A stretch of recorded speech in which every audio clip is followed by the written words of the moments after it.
I'm Still Here, Hollywood, and coming up on today's episode, when television was defining what realism looked like, one series quietly changed everything.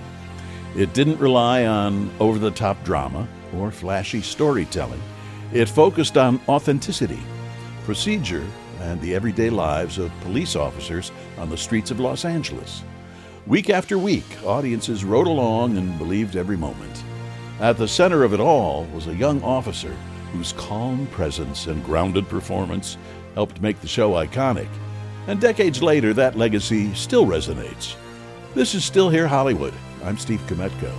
Join me with today's guest from Adam-12, actor McCord. I'd like to welcome our guest today. You may recognize him as McCord, but he told me on the phone that he's always been known as Bucky. Bucky, yeah. Welcome. Well, thank you, Where Steve. did Bucky come from? Bucky came from when I was a baby. My mother used to sing me to go to sleep, my little buckaroo. And my name became Bucky up until I was I can't remember what grade, but I remember the teacher saying, "You must have another name. I refuse to call you by that name that they use in the field." And Kent then began getting used. No. But everybody around my family and my friends growing up and everything, I was Bucky. When you look back, did you have any sense while making Adam-12, which was a huge hit, Yeah, it was. that it would become such a defining show for its time? Well, we kind of had a sense of it. See, I got to tell you, when we were, first of all, when we started doing the show, Jack Webb called Marty and me into his office, and he said, "You guys are joining a very small fraternity. Don't embarrass them, and don't embarrass yourselves. If something happens in relationship to law enforcement, buy whatever it is, because it'll go through this department like wildfire if you try to talk yourself out of a ticket or anything like that." And so Jack kind of talked about the influence that it was going to have in that sense. But we were probably on the air for 3-4 months, and we were shooting up in North Hollywood Park. And two guys in black and white on duty pulled up, and they walked over to where Marty and I were standing in between takes. And they said, "We really like the show." And one of the guys looked at me and he said, "But you're really making it rough on us." And I said, "Why is that?" He said, we have to live up to your image." And I said, "Good." This is 1968. This is, cops are pigs. Vietnam is going on. The front line of the establishment was uniformed law enforcement. You'd had the Chicago police riot during the National Convention. And then another guy that it always sticks in my mind, he was a motor officer, and he worked with us as crowd control and stuff. And Ron came up to us and he said, "I can mark the difference pre-Adam-12 and post-Adam-12. Post-Adam-12, kids are talking to us." And when we were shooting, the show was contained on the back lot in the early part of the show. And then we were out on the street, much more than many other shows at this time. And we were always, of course, recognizable because here's this film crew with this black and white. And we would shoot during the summers, and we would have multitudes of kids around the production. And you got a sense that, the kids loved the show. And we never shot the show for kids, but it became a huge success with kids. So in that sense, the fact that police officers looked at the show, and by the way, every day we shot, we had a technical advisor with us. He wasn't there to talk about the content of the show. He was there to say, when you get out of the car, put on your hat, which was a thing with Marty and me. We hated the hat. But put on your hat, you put in your baton. When you're approaching this car, you would approach here, and Marty would approach on the driver's side. And all of those technical aspects was what that technical advisor was there to do. And as a result of that, Universal was bicycling 16 millimeter prints all over the country to police departments that were using the show for training. And that didn't happen with a lot of shows. Well, that's got to be kind of gratifying. Yeah, it was. Absolutely. Tells you you're doing the right thing. Yeah. And the show had a moral to it. Crime doesn't pay. Still doesn't. It still doesn't. Some people things try to never get away with change. it, but the simple premise of Adam-12, and a lot of people didn't quite get the simplicity of the show. Bob Senator, who created Adam-12 for Jack Webb's company, said the show is this: 2 police officers in a black and white in the streets of Los Angeles doing what 2 police officers in a black and white in the streets of Los Angeles would do. And that's what we did. So consequently, when a writer would come in, they had a chart, 211, 459, whatever, the whole. We haven't had a liquor store holdup or a bank robbery in a number of episodes. And they would tell a writer, find something. And the writer would get assigned to a police officer and go out in the field and find stories. Like somebody had his lawn stolen. That was in the LA Times. And we arrive on the scene and the guy's beating the hell out of the ground where his dichondra lawn had been stolen. Simple, stupid things like that, But that was in the LA Times.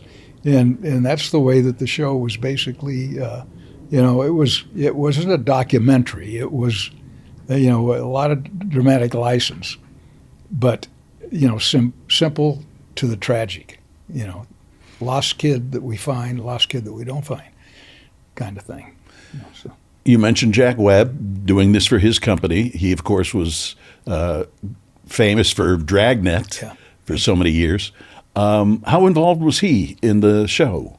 The truth of the matter is Bob Senator took the premise to Jack, and Jack said, who in the hell would be interested in 2 guys in black and white? And Bob said, trust me, this will work. And Bob was a genius, Bob Senator. He was also involved in Emergency, and he was, he did Julia over for Hal Cantor over with Diane Carroll. And, right. A lot of things. Bob went back to running Red Skelton Studio when he owned A&M, which is now the Muppet Studio, at La Brea and Sunset. And Bob had done a lot of research, a lot of writing around. And I had gone under contract to the studio in 1965. And Jack had done a pilot to bring Dragnet back. And I played a hotel clerk in that 2-hour of the movie week to bring Dragnet back. And then, that was it. Then I got hired to work on, I think it was third or fourth half hour once the show got picked up. And I played a uniformed police officer for the first time. And we were doing a scene that was very difficult, and Jack as a director was very exacting. You did what he wanted to do or you didn't work for him. He would give you line readings. He would tell you how to look. He'd say, raise your arm here and point this way or something like that. And I was this policeman working a detail down the street, and I have a scene where I walk and knock on a door where Jack and Harriet are inside of a building looking at a box of dynamite. And I say, Sergeant Friday, and he says, yeah. And I say, I'm Officer Martin, I'm working the detail. And he's walking to me during this period of time. And we had done that scene, I don't know how many times, 10, 11 times, and they couldn't get the head end of it. And Jack was getting real antsy about it. And finally, we get the scene in total, and then he asked the cameraman, was the kid on camera when he introduced himself? And of course I wasn't. And the cameraman said no. And Jack said, okay, this time, when you knock on the door and say, Sergeant Friday, wait till I walk over to you before you introduce yourself. Then I can cut in and get a close-up of your mug so your mother can see who you are. I'll never forget that moment. And so we go to do it again. And I do the same thing that we'd been doing for those 10 times or whatever it was. And he cuts and he starts yelling at me.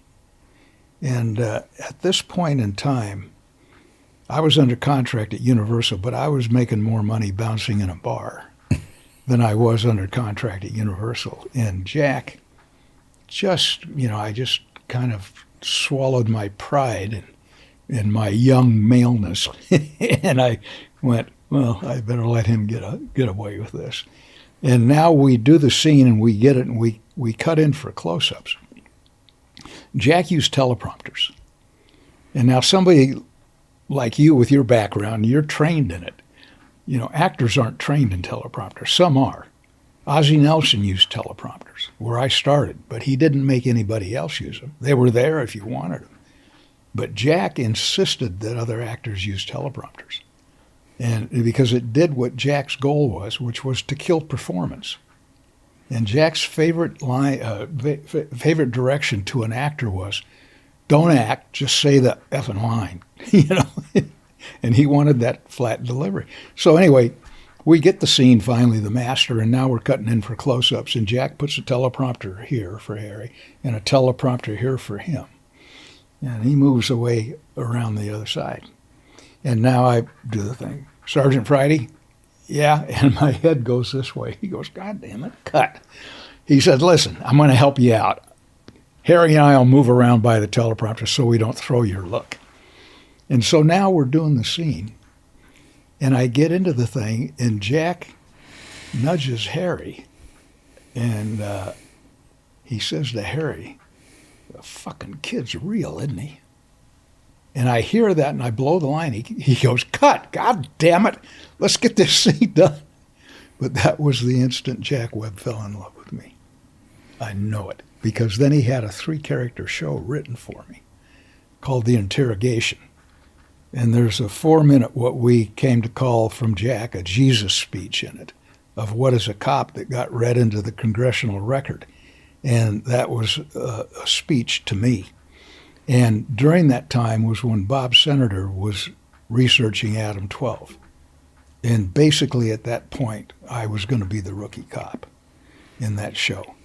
So Jack, it was his company. He directed the pilot. He filled in for half a day for a director who had a court date. He would show up at the beginning of production, and when we would start a new season, come down sometimes for the Christmas break, sometimes for the end party for those 7 seasons. And so Jack's involvement wasn't that hands-on. He had other things going on. At one time he had 5 shows on network television that he was dealing with. And but he was such an interesting guy. He and I were polar opposites as far as politics were concerned. And Jack loved big band music. He had a bar room in his house in Encino that was unbelievable. Had a fantastic bar, had a 35 millimeter projector in it, and had a music setup in the thing that I swear handmade speakers that were about as large as a door on each side of this thing. And I remember buying the Beatles album Let It Be just to go over there and play that thing on that with the volume up, but he was a wonderful man, loyal to a whole group of performers. If you watch Jack Webb productions, you'll see the Olin Souleys, the Stacey Harrises, the Virginia Grays, great character actors that go back to when Jack was at Warner Brothers and the original Dragnet and the original Dragnet movie, which was the first television show to be made into a major motion picture. And he had that whole cast of characters around him his entire career. And basically, it was because Jack didn't have to convince them, that this is the way I want it. They knew what Jack wanted, and they could give it to him in a heartbeat. I mean, we shot, and I just found this script. It's on Onion Skin. It is The Interrogation Show. It was 3 characters. It was 39 pages, and we did it in a day and a half. 39 pages. That's a lot. That's a lot. we did a master. We did a half a day of walking in and entering and exiting the interrogation room, getting to a position, and then the next day we ground out 39 pages. And when Jack sent me that onion skin with his writing on it, he said, "Don't worry about it, kid. We got it on teleprompters." and that was no consolation. So we show up that first morning to do that. And Jack says, "I'm going to help you out here. We're going to do all of Harry's and my stuff first, so you'll have a chance to have gone through it all these times." And and that was, I see that show every now and then. It was, it's 3 people in a room talking for 26 minutes or whatever it was. So, well, Jack was known for his delivery. Yeah. Very even. Very, very dry. And he had that wonderful... No inflection, really. Yeah. And that's what the teleprompter did. Well, also, I can recall him being spoofed on many shows. Oh, yeah. He used to be on Carson, used to impersonate him all the time. And Jack did that wonderful, Claude Clapper from Cleveland and his copper clappers, and that whole spiel that went on forever and ever, and Carson and he just pulling each other back from breaking up. It's wonderful. Does anybody ever come up to you today and say, one Adam-12, one Adam-12? I've been out doing personal appearances, do the conventions and things like that, get an inordinate number of past, present, and future police officers come up to say hello. And that Adam-12 or Marty or me were the reason that they became police officers. And my general reply to them is, keep your sense of humor. It's a tough job. I wouldn't want to be doing that job today. I'm sorry, but right today in this, it became worse and worse because of what's going on a national level. More and more dangerous. Well, more and more dangerous, but the respect that had been built over decades, just got thrown out the window because of an aggressive, I think, unjust application of controlling our borders and people who have been here for decades, whether they're DACA or whatever they are, and I think that the way that has been approached is in a most unprofessional manner, and it reflects on all of law enforcement. It goes back to what Jack Webb said to Marty and me at the very first time, you're joining a very small fraternity, don't embarrass them. And when you have, older women being taken off the street because they're at a food cart, in front of a Home Depot or something and stuff like that, it's not right.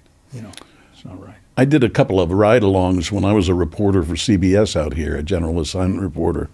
And I remember this one time I got in the car and we went, took off, and we went straight for the neighborhood I lived in. Oh, and it was a real eye-opener. Yeah. Because we were supposed to be doing, drug stuff, drug bust of some kind. Yeah. But I just remember, what are we doing in this neighborhood of all places? Well, I've done a lot of ride-alongs at a point because of a burglary that had happened. Actually, it was a robbery because my wife and my 3 children were home when it occurred. And I caught one of the guys in a foot race and turned him over to the police, and then we didn't know why they picked my house at that time. But when we were doing the show, the same thing happened. I mentioned to you earlier that Rocky and I, my wife Rocky, and by the way, her nickname is Rocky. Her real name is Rocky and Bullwinkle. Yeah, Rocky and Bucky. Rocky and Bucky. And her name is Rocky because when she was a baby, she'd get up on her haunches and rock back and forth. And every baby picture of her has Rocky written on it, up and through. But anyway, when we were living at Harriet Nelson's mother's house, we got burglarized. And I found some of my burgled stuff. I went looking for it, and I found it. And I had to go into court, and it interrupted a day of shooting on Adam-12, and they said, we got to get Kent out of those cars because we're going to blow the shooting schedule if he gets involved in something really, heavy. Yeah. And is a witness to something. So they stopped me from riding around. What was the biggest challenge in making the show for feel real instead of TV real? Well,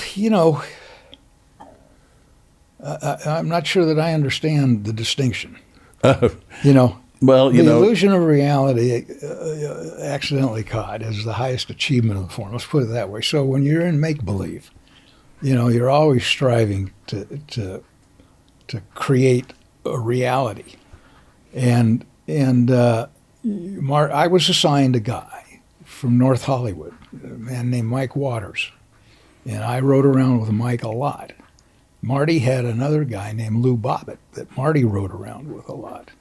So we soaked up a lot of that ride-along that you had, we did a lot of, between the pilot of Adam-12 that was shot in September of 1967, and then those old days of selling a show was you shoot pilots, they'd go back for the upfronts in New York, in all the studios, and they'd have all the goods and the wares and all this stuff that they were trying to sell, and you would probably get sold in February or March, and then you start prepping the show, and then we began shooting in July of 1968. So between that September of 67 and that July, Marty and I put a lot of time in the cars after we got the sale, after that February. And then, so we got a chance to really absorb what the reality of it was. And we're just two guys in black and white, like Bob Senator set the premise to be. And that was and then that technical advisor to give us that sense of how to approach something. And there was another guy that came up to me, and I'm recalling this, that he said, "I want to thank you." And I said, "For what?" He said, "You probably saved my life." I said, "How did I do that?" And he said, "The way I was doing the job, it was probably only a matter of time before somebody was going to blow me up. But I started emulating the way you do it. And you probably saved my life. I want to thank you." And it was things like that, and that continues. I was just in Pittsburgh a couple of weeks ago. And there were probably 3 or 4 guys that made the trip from like Ohio or Minneapolis down to Pittsburgh to say hello to me. And I was the show, or Marty, for the reasons that he became a policeman. And these are guys with 30-year careers, when we had that conversation about how it's changed. We'll be back in a moment. If you'd like to be more involved with us at Still Here Hollywood, you definitely can. Just visit patreon.com/StillHereHollywood. You can support us for as little as $3 a month. You can get our episodes a day before they post anywhere else. You can see what guests will be coming up and submit questions for them. You can even tell us what stars you want us to have on as guests. You'll see what goes on before and after the episode, plus exclusive behind-the-scenes info, pics, video, and more. Again, that's patreon.com/StillHereHollywood. You were also very good friends with Rick Nelson. Yes. Yeah. How did you two come to meet? I was just finishing my freshman football season at Citrus Junior College in Azusa, Southern California. And my parents had moved away from our hometown when I was 15. I went to stay with my parents in Hemet, about 100 miles from my hometown of Baldwin Park, California. And I worked with the Braceros that summer picking apricots, some of the hardest work I'd ever done.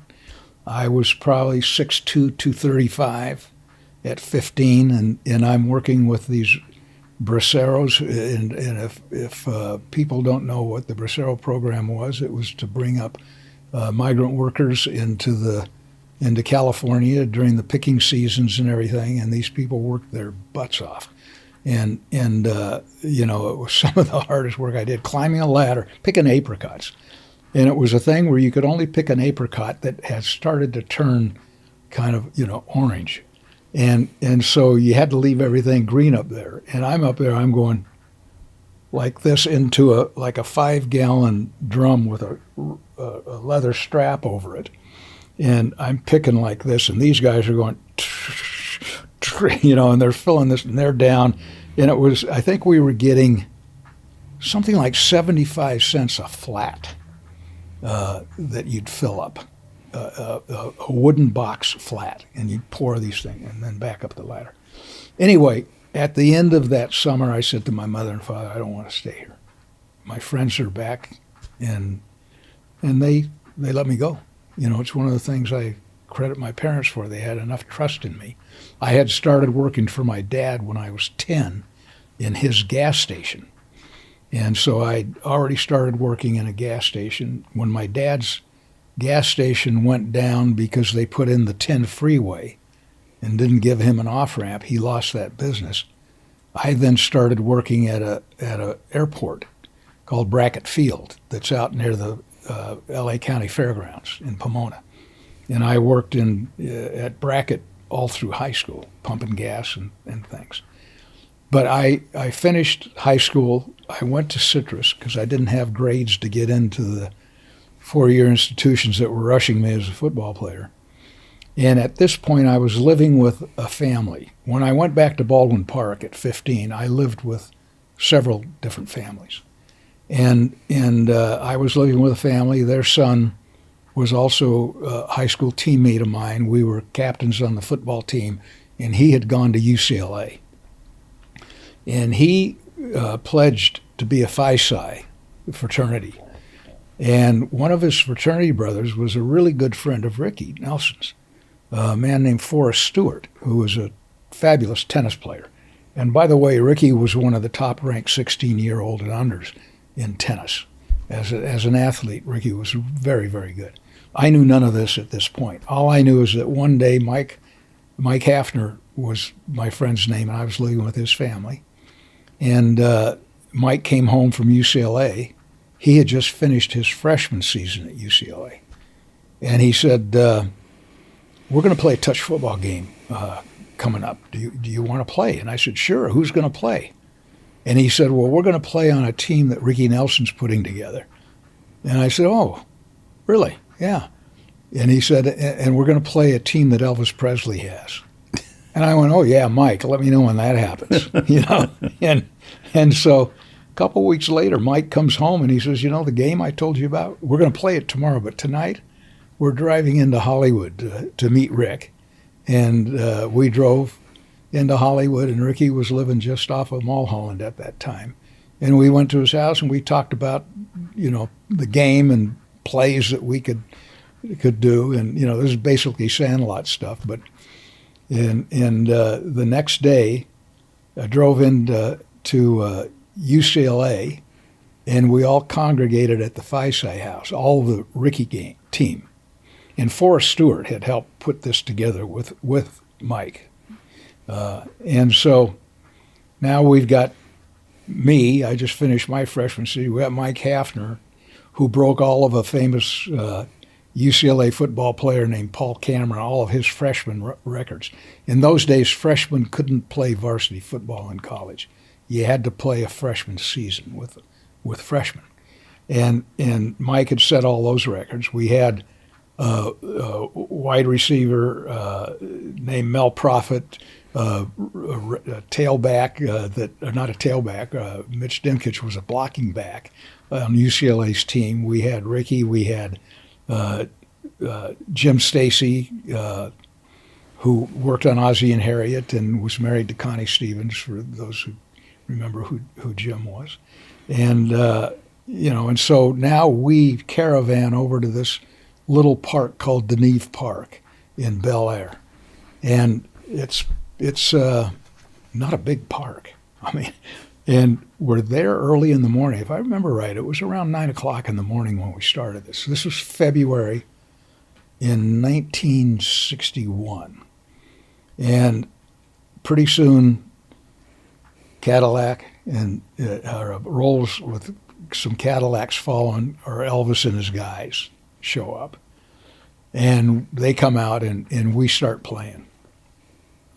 And that game in the beginning was just us, the players there. And then word of mouth started getting out and more people started showing up. No kidding. And I often think about, the funny thing about that game is I have never seen a still photograph from it. The only thing is word of mouth, me talking about it, Red West, who was Elvis's best friend, talking about it, Sonny, Red's cousin. We could all talk about it.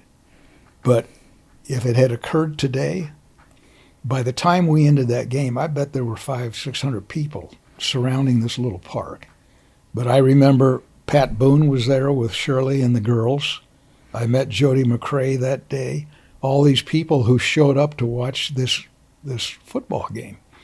And we played until it got too dark. They sent out for soft drinks. That's a long game if it started at 9 in the morning. 9 in the morning. Remember, it was summer. It was wintertime, so the sun went down about 5:30. And they didn't want to quit. And Red West and I became friends. And Red and Sonny and I studied in the same acting class together.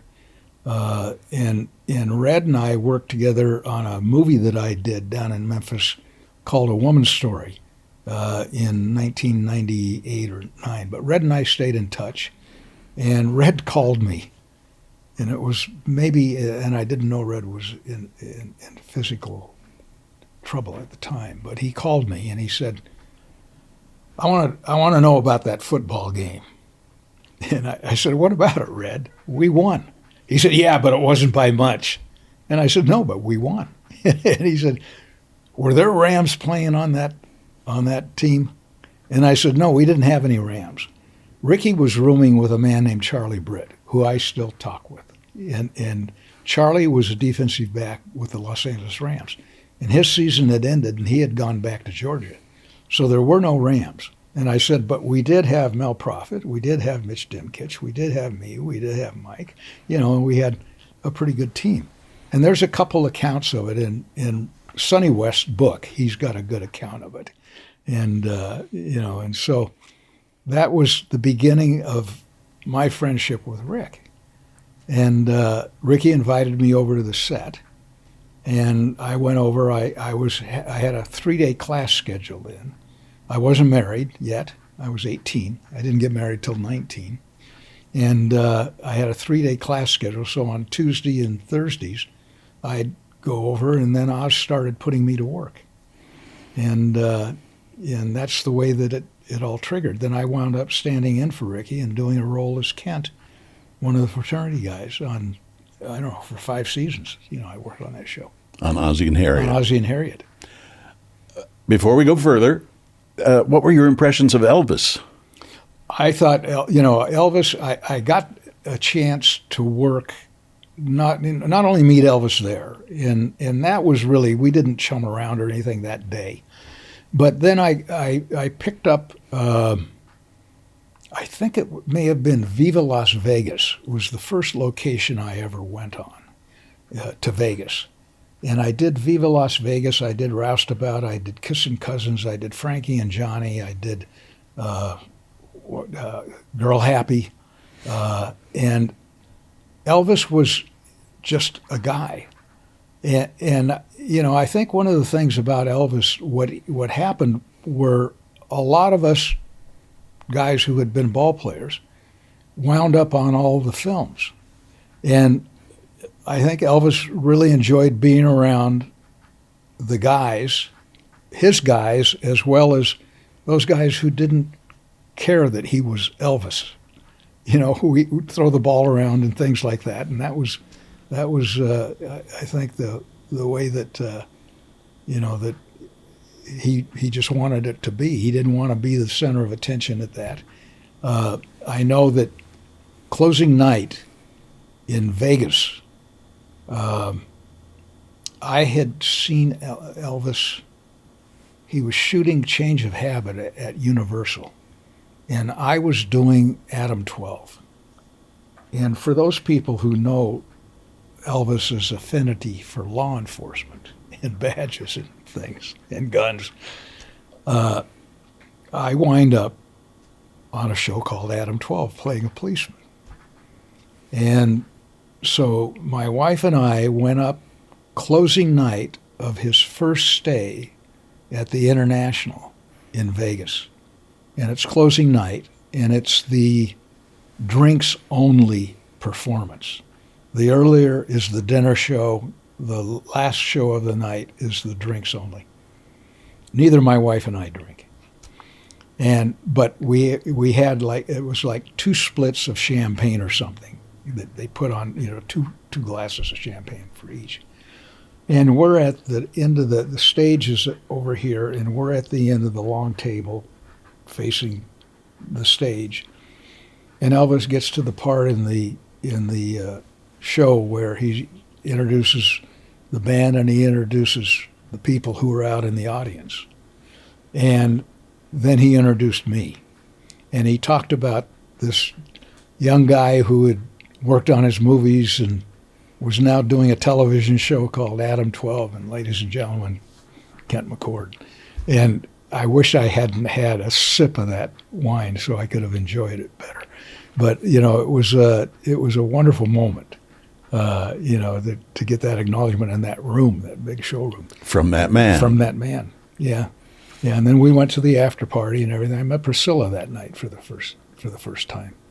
I don't think she would remember it, but it was really a neat thing to have happen. Yeah, it's a nice memory to have too. Yeah, it is. Yeah. And by the way, again, there's so much that has been done. There's a guy that has written a lot about Elvis, an author named Bill Graham. And I said to Bill, they play these things on Sirius on the Elvis. I said, see if you can find, did anybody record that? And he put the word out, but nobody's come up with it. But I'm doing Elvis Week in August this year. They've invited me back.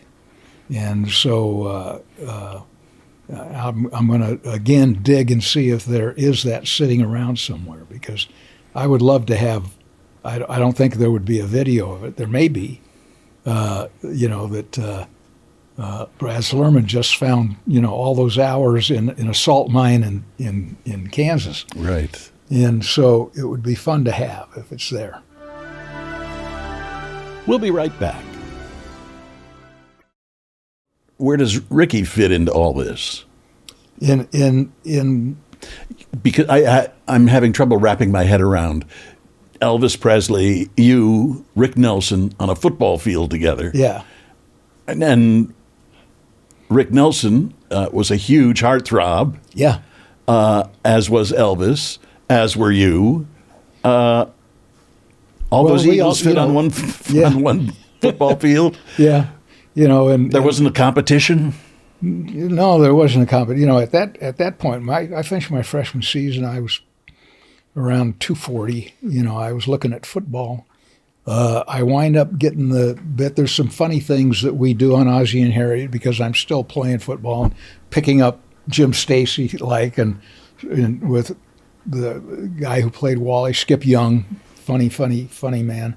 And I walk into this situation where the show at that point was in its 10th season. And this well-oiled machine at Stage 5 over at General Services Studio at 1040 North Las Palmas is the address of that studio. And it's just this whole home atmosphere that basically spoiled me because you saw how wonderful a work situation can be. And we basically, Marty and I basically had that on Adam-12. that atmosphere, because when all the work that Marty had done in his life, starting at 13 with Life with Father, and the films that he had done from Sands of Iwo Jima to Sweet Smell of Success, to the great film career that Marty had in the series, groundbreaking series Route 66 that he had done. Marty knew what a well-oiled crew and harmonious crew was like. And I certainly had that, with those years influencing me on Ozzie and Harriet. But I had traveled with Rick on the road. Ricky had an ex-UCLA All-American, L.A. Ram, a man named Jack Elena, traveled with Ricky as security, and I kind of took over for Jack.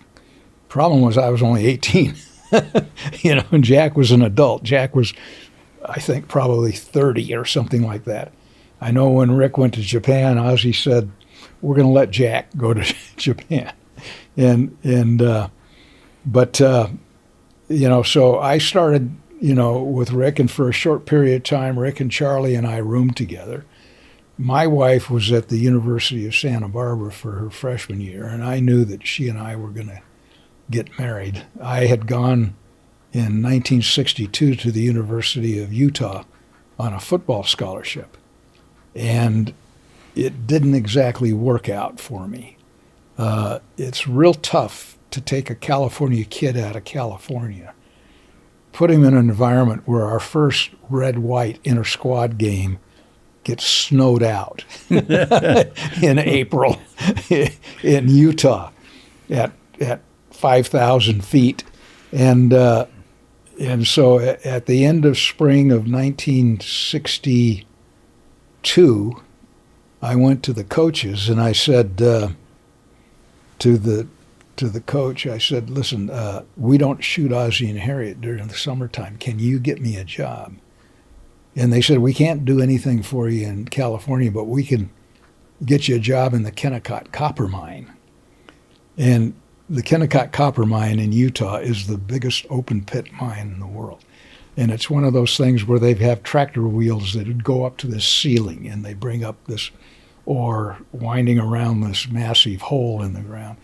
And for $1.75 an hour, working at 5,000 feet in the summertime in heat, I went, I don't think so. And I came home knowing that I wasn't going to go back to Utah. And I went over and met with a coach who had been an assistant coach and had been my contact guy when I was in high school at USC, a man named John McKay, legendary coach. Right. And I met with Coach McKay on a Saturday, and I met him over at the university in his office, and I walked in, and he says, "Before you say anything, you have to be sure about what we're going to talk about, because I've got to report it to Ray Nagel, the head coach at Utah, and to the NCAA that we've had this contact." And I said, "No, Coach, I made a mistake. I'm going to Utah. This is where I've always wanted to be," which was true. And he said, "Okay, go back to junior college, play, and you'll come in here as a junior." Well, I went back to junior college. I got my degree. USC won the national championship. McKay basically never talked to me again, so I walked on for spring of '63 at USC. And anyhow, Rocky and I had been married in July 14th of 1962, so we've got 64 years coming up in a couple months.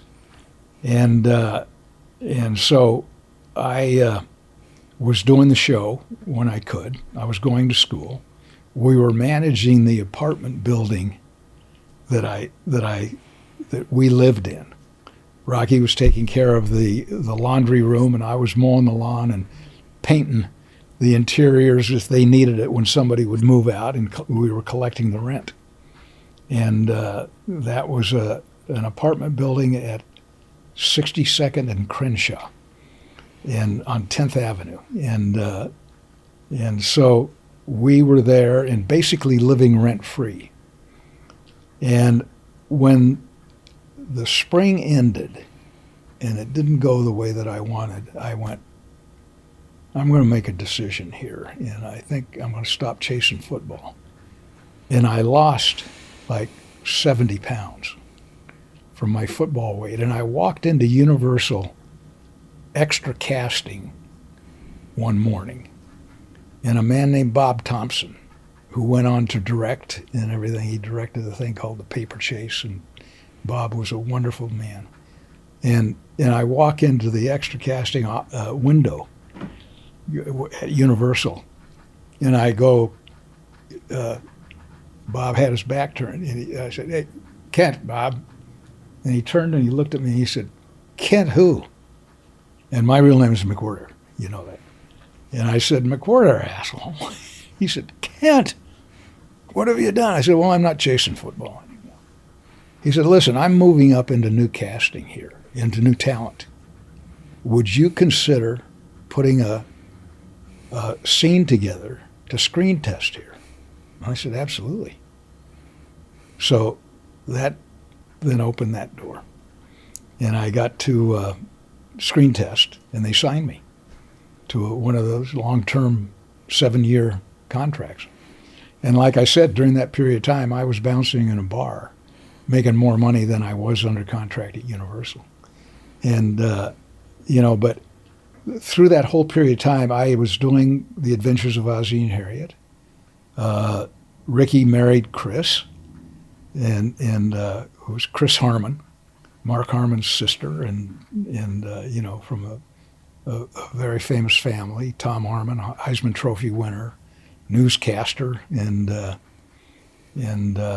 Elise Knox was her mother, and who had been an actor.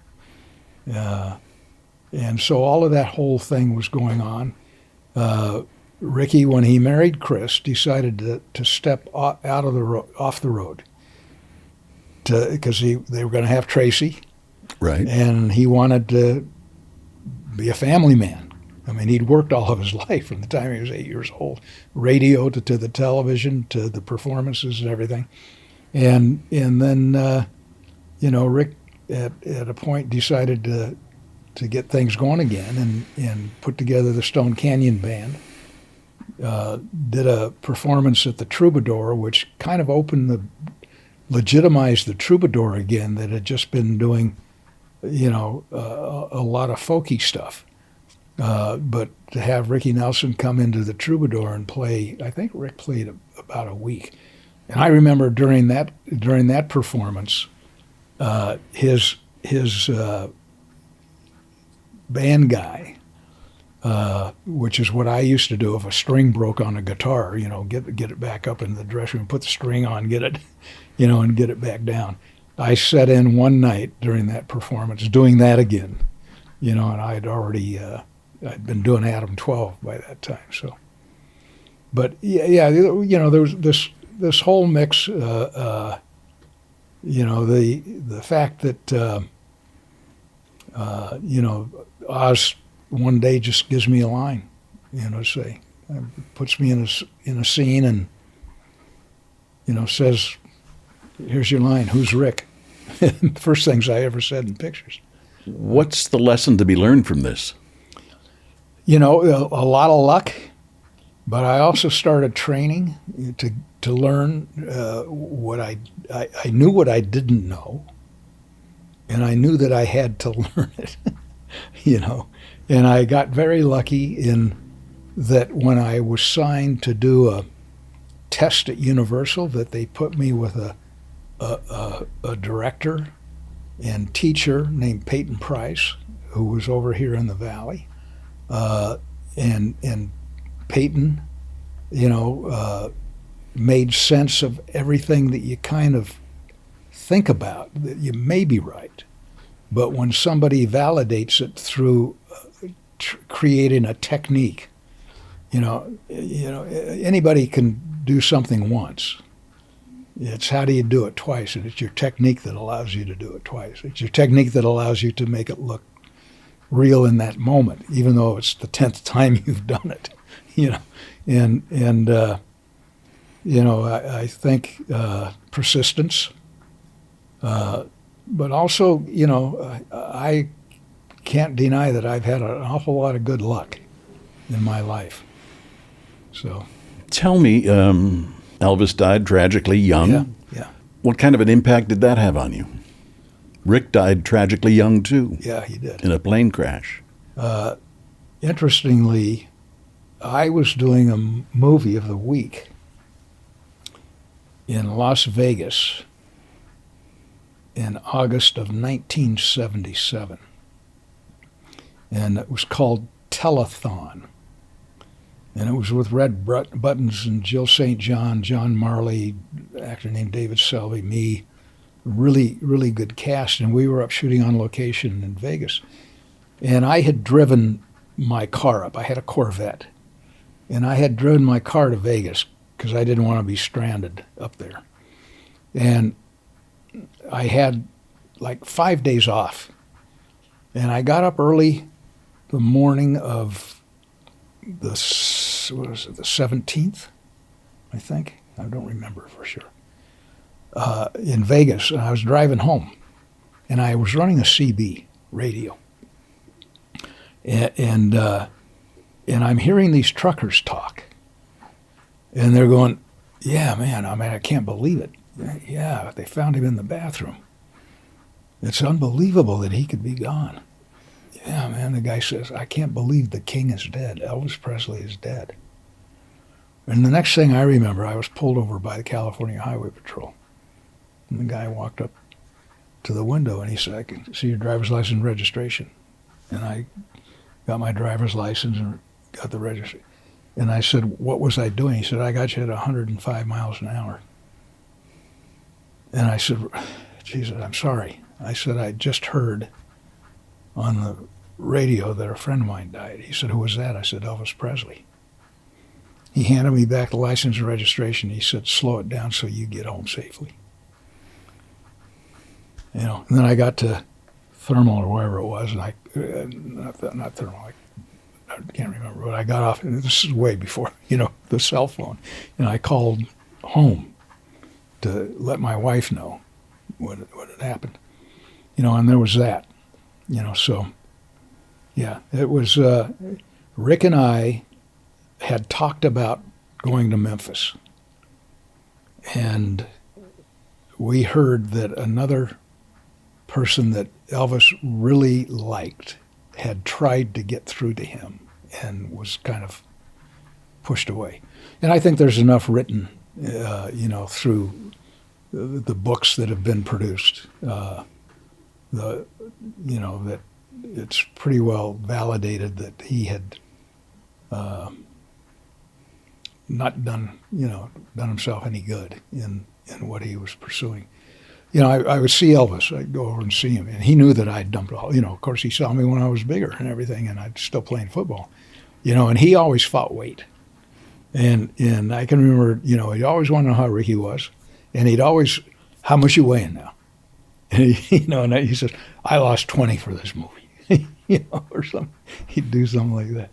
And whether or not, we just heard, I can see it in my mind's eye, the conversation Rick and I had about doing that. And Ricky saying, I understand that so-and-so, I'll leave the name out, I know the name, but he said he tried to get through to him and wasn't able to. So. And when Rick passed, that was on a New Year's Eve, I believe. That was New Year's Eve, yeah. That was Ricky had done the Universal Amphitheater in August. And we went to see that performance. And Rick and I talked on the phone. And he was touring a lot at that point. Ricky was doing something like 200 nights. And I had heard that he bought a plane. And Rick was never a comfortable flyer, but after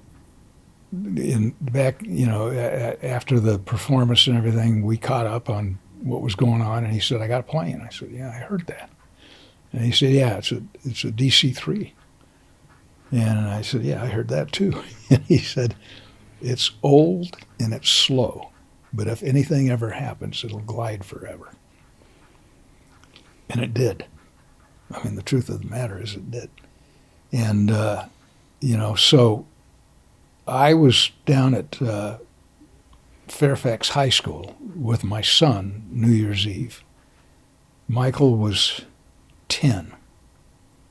And we went down to play basketball on the outdoor courts at Fairfax High School. And interestingly, just across the street from a recording studio called Masters, that was right out of the athletic fields there at Fairfax, on Fairfax, where Ricky had cut all of the early stuff. And the first time that I went to Masters with Rick, I had met Glenn Campbell and Jerry Fuller and Dave Burgess and then the guys, there. And so in my head, we're there in that vicinity where Michael and I finish up and we're driving back to our house on Fairfax. And Michael says to me, is that Ricky behind us, Dad? A guy in a red Pantera. Ricky had a Ford Pantera, red. And I looked back and I said, not unless he's grown a mustache. And and so I went home, and we were going to be at the Rose Parade for as the guests of KTTV, Channel 11 here. And so I went back and I went upstairs and I lay down on our bed. And I was kind of half asleep when I heard my wife scream. So that was the way I found out. And, I ran downstairs to see what happened. And that was all over the news. So still hits. And I just had a conversation with somebody. I said, the Rick would have taken it all. The worst thing to Ricky would have been that anybody else died in that plane. And it certainly, the rumors and all the stuff that swirled around about drugs and everything, the drugs and all that crap. The plane had a repair. That was an airplane with a gasoline-fed heater, and a line went down the wing, down the belly of the fuselage into a gasoline-fed heater in the baggage compartment. And they had some problems with it, and evidently it had I don't know how many year old rubber connected thing, if I remember right, in reading the NTSB, National Traffic Safety Board's report on what had occurred. They were famous for drying up and cracking, and evidently gas had been dripping down the belly of the airplane. They were flying from Arkansas into Dallas to do that night's performance, and it was cold, and the guy who was Ricky's bass player was calling ahead to get met at the airport to get everything picked up, and said, "Can you get the heater going?" And for those of you who are interested, I'm not going to go into it here, but read the NTSB report on the whole thing. The heater got lit in an instant. Smoke started filling the plane. And they put out a mayday and were given a location too far to get to. And the pilot who was piloting the plane was a man named Brad Rank. Brought the plane down into a field, landed it, and it rolled into some trees, and the wings came off. The plane landed. It didn't crash. The plane landed, and it was what Ricky had said to me. If something happens, it'll glide forever. But even to this day, the BS, it's just something that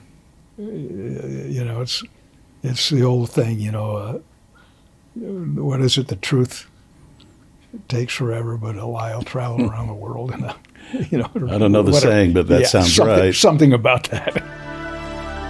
And we'll be right back. With Adam-12, looking back, do you think the show showed the full reality of policing, or just one side of it? Well, it wasn't really a one side. The emphasis wasn't on the cops as bad guys. The emphasis was on cops doing a job. And we did a show where Marty roughs up a guy and gets days off from it. We did a show that a veteran cop comes back onto the job and can't handle the differences between having to give Miranda now and, you have the right to remain silent and give it the right to remain silent. By the way, which was a very, very funny thing. First time I have to give Miranda, I go home and I run this thing with my wife 1,000,000 times, and you have the right to remain silent. If you give up the right to remain silent, anything you say can and will be held against you in a court of law. You have the right to speak with an attorney and to have an attorney present before questioning. If you so desire, if you cannot afford one, an attorney will be appointed to you for no charge. So I learned that. Not bad, Kent. I learned that 60 years or whatever it is ago.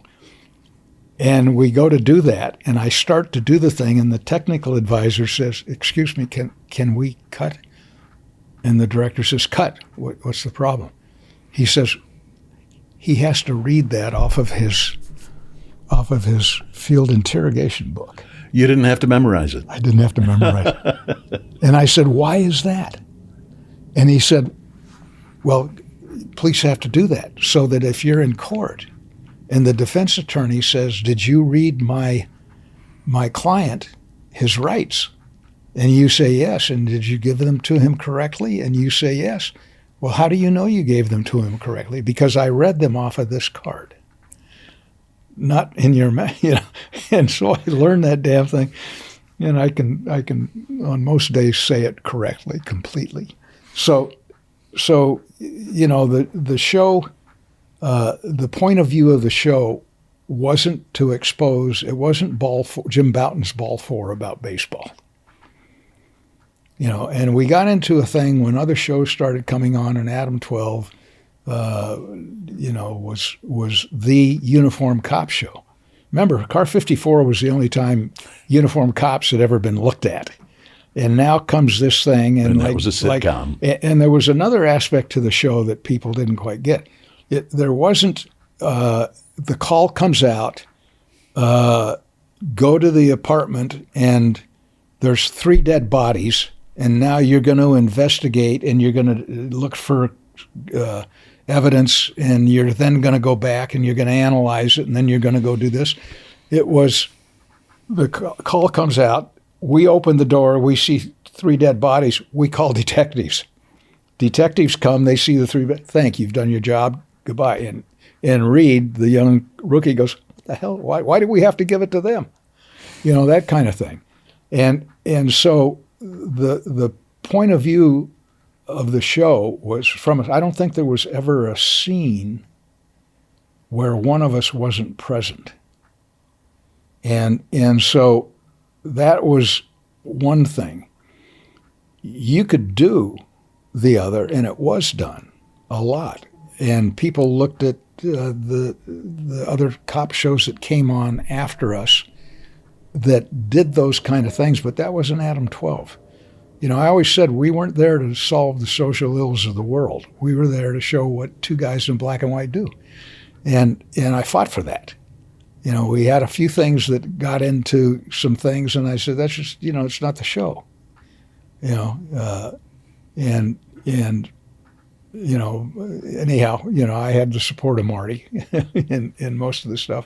At that time, I would go over the scripts, front and back, and suggest things. And Bob Senator had such great trust in his ability to either convince you that what was written was correct, or he would change it. Okay, he'd say, well, you can do this and that, and you'd say, I still don't buy it, Bob. He'd say, okay, tell me what you want. Okay, we'll do that. And we were always 6 or 7 scripts ahead in that. Something unheard of a little later in some of the things that I got involved in later on. Again, got spoiled on Ozzie and Harriet, got spoiled on Adam-12. And, at the end of the day, when you sit down and think about your career, what's the first thing that comes to mind? Had a hell of a lot of fun. I mean, I can't imagine doing anything else in my life. And I look at it, I was a gas jockey pumping gas for my dad when I was 10. I was pumping gas in an airport when I was 13. I was a high school football player, played, college, for one season of football, wind up getting into this business, working background, the background stuff is something we really haven't talked about a lot. But, look at the end of 7 Days in May. I hand Frederick March the resignations of the Joint Chiefs of Staff at the end of 7 Days in May. The background stuff, working on the Presley films. My wife and I will see something on Turner Classic Movies, and I'll say, "You see me back there?" And I was watching something the other day. It was really funny. The first time that Marty and I ever worked together, and I really don't think I've ever told anybody about this, but I was working background on Sally Field's Gidget, and Marty was doing an episode playing the Big Kahuna, and so that was on the other day. It's on Prime or something. And we watched that, and I said to Rocky, "You see your little boy back there? I'm holding a surfboard, and and that was the first time that Marty and I worked together. But I didn't talk to him. First time I worked with Marty, again, very lucky. I'm very lucky. And I want to jump back to something on Ozzie and Harriet very quickly. Ozzie one day saved my life in Laguna Beach, and we were renting a house in Laguna at this time. My oldest girl is about 7. My middle daughter, Megan, is in my wife's arms and standing on the beach. And a friend of mine who ran IndyCar, he was a driver, grew up in Downey, and we're in the water in Laguna, and a riptide catches Bruce. Bruce Walkup is his name. Ran 2 Indy 500s and a lot of Indy races and things. And Bruce is getting swept out by this riptide. And I'm on the beach, and I look out there, and I see him, and his eyes are about that big around, and he's mouthing help. And I didn't say anything to anybody. Rocky was with Megan and talking to David Nelson on the beach. And we're in front of Rick and Chris's house down there. And I just jump in the water and go to Bruce. And I swim out to him and I say, "Just relax." And I put my arm out and he grabbed me. And he climbed up my arm and we went down. And now I fight my way back up and I look up and I see my wife holding Megan. I see my daughter Kristen frolicking around on the beach and David. And I'm going, "Oh God, I don't want to die this way." And out of nowhere comes Ozzie Nelson, doing his daily routine of going in at this beach where they lived, and going out about 100 yards and swimming the whole length of this beach and back in. He's doing that leg of it, the front leg of it, at the time Bruce and I are fighting for our lives. And he comes out and he kicks Bruce away from me. And I go over on my back and start breathing. He starts kicking Bruce into some rocks. And we get him up on the beach and get the water out of him. And without Ozzie showing up that day, I'm not sure I'd be sitting here. So it was, there was that thing. And then the second thing that I really want everybody to understand is what a wonderful man Martin Milner was. In talking about first meetings, that first time working where we didn't talk, But when we were going to do the pilot, Marty was in New York doing a play called The 90-Day Mistress with Diane Cannon, Cary Grant's wife. And Jack talks him into coming to Hollywood for the week to do the pilot to this show, Adam-12. And the first day we're going to shoot on location, Marty and I are standing in a parking lot at Universal to be picked up, to be taken to the location. And Marty gave out this great big yawn. And he said, God, I can never sleep before one of these things. And in that instant, I relaxed because I hadn't slept the night before either. And Martin Milner, with all of this experience and everything, you know, the fact in that he was so open. And we became great friends. Our families were, you know, great friends. And you know, again, luck. That's nice to hear. Yeah, yeah. Luck and timing. Timing, you know. So. Okay.